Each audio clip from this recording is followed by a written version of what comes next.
நம்ம Ashwin sweets and ஸ்நாக்ஸை ஆஸ்திரேலியாவுக்கு export பண்றதுக்கு காண்டாக்ட் பண்ணுங்க 7373755163.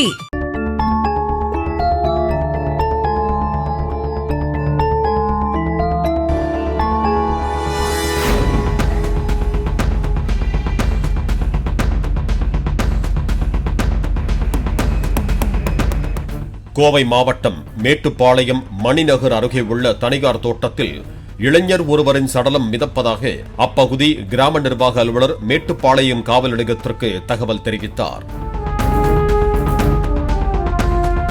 சம்பவ இடத்திற்கு விரைந்த போலீசார் இளைஞரின் உடல் மிகவும் அழுகிய நிலையில் காணப்பட்டதால் சடலத்தை கைப்பற்றி பிரேத பரிசோதனைக்கு அனுப்பி வைத்து விசாரணையை தொடங்கினர்.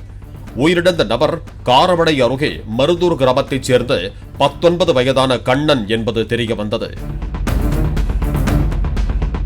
உயிரிழந்த கண்ணனை கடைசியாக வசந்தகுமார், மணிகண்டன் ஆகியோர் அழைத்துச் சென்றதாக அப்பகுதிவாசிகள் தெரிவித்த நிலையில் இந்த கொலையின் பின்னணியில் நண்பரின் தங்கையை கண்ணன் காதலித்ததே காரணம் என்பது அம்பலமாகியுள்ளது.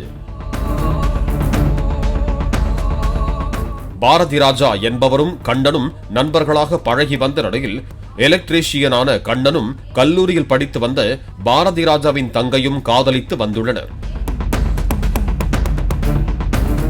இதனால் ஆத்திரமடைந்த பாரதி ராஜா நண்பர்கள் வசந்தகுமார் மற்றும் மணிகண்டனை அனுப்பி நியூ அம்மன் நகர் ஐயர் தோட்டத்திற்கு கண்ணனை அழைத்து வர சொல்லியிருக்கிறார். இதர நண்பர்களான ருத்தீஸ் மற்றும் நசீர் முன்னிலையில் தோட்டத்து வீட்டில் வைத்து கண்ணனிடம் பஞ்சாயத்து பேசியிருக்கிறார்கள். ஏண்டா பாரதி ராஜா குடும்ப பேரை கெடுக்கிற, இந்த லவ் கிவ் எல்லாம் விட்டுட்டு ஒழுக்கமா இருந்துக்கடா என நண்பர்கள் இணைந்து சொன்ன போது, அப்படித்தாண்டா பேசுவேன், உங்களால என்னடா பண்ண முடியும் என கண்ணன் கேட்டதால் ஆத்திரத்தில் அடித்து கொலை செய்து தோட்டத்தில் இருந்த கிணற்றில் வீசியிருக்கிறார்கள்.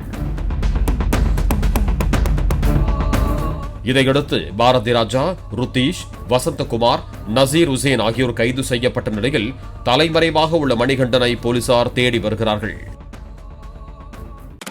நம்ம அஸ்வின் ஸ்வீட்ஸ் அண்ட் ஸ்நாக்ஸை ஆஸ்திரேலியாவுக்கு எக்ஸ்போர்ட் பண்றதுக்கு காண்டாக்ட் பண்ணுங்க 7373755163. பிளே ஸ்டோர் மற்றும் ஆப் ஸ்டோரில் இருந்து பாலிமர் செயலியை QR கோடு மூலம் பதிவிறக்கம் செய்யுங்கள். செய்திகளை உடனுக்குடன் பெறுங்கள்.